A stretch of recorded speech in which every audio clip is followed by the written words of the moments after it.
Permettre à celle-ci d'accomplir sa mission à la satisfaction de tous.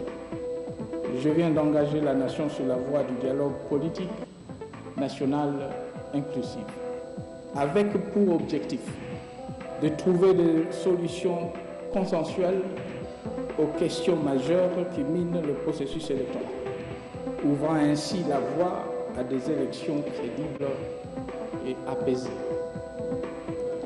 J'en appelle une fois de plus au sens élevé des responsabilités de chacun et de tous, afin qu'au sortir du dialogue national, mû par la fibre patriotique et inspiré par nos deux héros nationaux, Patrice Emery Lumumba et Mzee Laurent Désiré Kabila, nous soyons plus unis qu'avant dans la mise en œuvre d'un processus électoral authentiquement congolais, fruit d'un consensus librement dégagé, avec pour objectif la consolidation de notre jeune démocratie et la préservation de la paix chèrement acquise, de la sécurité, de la stabilité et des progrès enregistrés sur la voie du développement de notre pays.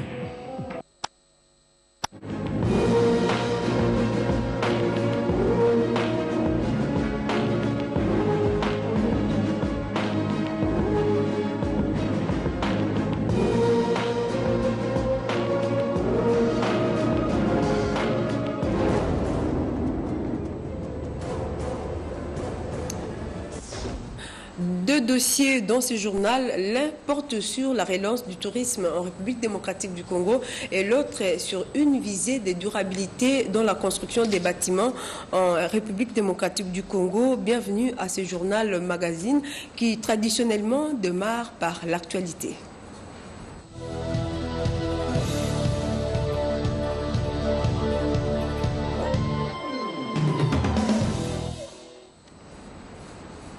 Les travaux du dialogue politique inclusif verront bientôt les bouts du tunnel et on en sait désormais un peu plus sur le calendrier électoral. Le président de la commission électorale nationale indépendante, Corneille Nangaa, a présenté à l'assistance la monture des échéances électorales. Les détails avec Ludor Balekelai.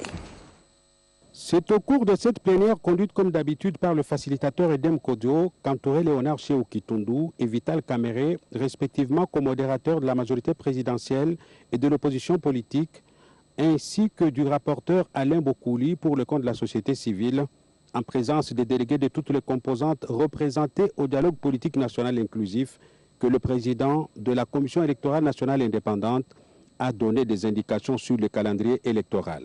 En tenant compte des contraintes logistiques, financières et légales, on est arrivé, avec l'appui de la communauté internationale, à dégager des indications. Et cette indication se résume clairement que nous clôturons l'opération de révision du fichier électoral, toutes choses étant égales par ailleurs, le 31 juillet 2017. Et nous allons convoquer l'électorat pour les 3 scrutins en novembre 2017. Et dès que nous aurons la révision du fichier électoral, il va falloir que la CENI travaille sur les algorithmes permettant la répartition des sièges et ça sera une loi à adopter par le Parlement. Après la répartition des sièges, nous allons donc convoquer l'électorat qui coïncide bien entendu avec l'enregistrement des candidatures. Après l'enregistrement des candidatures et les contentieux qui y afférent, nous publierons la liste des candidats. Nous allons par la suite commander le matériel sensible, dont les bulletins de vote, les procès-verbaux de vote, les procès-verbaux de dépouillement ainsi que les fiches des résultats.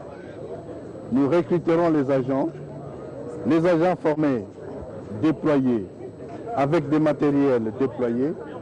Nous mènerons au jour des scrutins, qui interviendra dans les jours qui suivront immédiatement. Réaction de la majorité présidentielle et de l'opposition politique. Prendre en considération le climat actuel, le contexte politique actuel.